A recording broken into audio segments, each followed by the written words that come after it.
افغانستان میں قائم نئی میڈیا انسٹیٹیوٹ کے مطابق گزشتہ ایک سال میں مزار شریف میں 40 کے قریب خواتین صحافیوں نے اپنے میڈیا اداروں سے استعفیٰ دے دیا ہے۔ گزشتہ سال بلخ میں 100 سے زیادہ خواتین صحافی تھیں، تاہم اس سال اس تعداد میں کمی آئی ہے۔ وہ خواتین جو ابھی بھی کام کر رہی ہیں، ان کا کہنا ہے کہ ذاتی تحفظ اور صنفی عدم مساوات دو بڑی وجوہات ہیں جن کے باعث کچھ خواتین اپنی ملازمت چھوڑنے پر غور کر رہی ہیں۔ جیسا کہ آپ دیکھ سکتے ہیں، حال ہی میں شمالی افغانستان میں سیکیورٹی خراب ہوئی ہے اور اسی وجہ سے بہت سی خواتین صحافی اپنا پیشہ چھوڑ رہی ہیں۔ خواتین صحافیوں کے اس پیشے کو چھوڑنے کی ایک بڑی وجہ اس خطے میں سیکیورٹی کی بگڑتی ہوئی صورتحال ہے، مزید یہ کہ کام کی جگہوں پر ان کے ساتھ مناسب سلوک نہیں کیا جاتا۔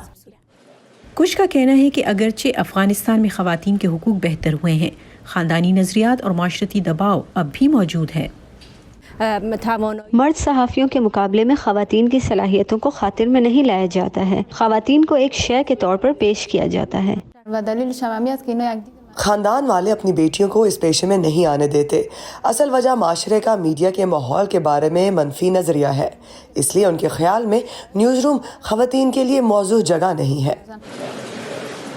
امریکہ اور طالبان کے درمیان امن معاہدے پر دستخط ہونے اور آئندہ انٹرا افغان ڈائیلاگ کے بعد ملک میں لاکھوں خواتین امید کرتی ہیں کہ ان کے کام کرنے کے حالات اور معاشرے میں جگہ بنانے کی صورتحال میں بہتری آئے گی۔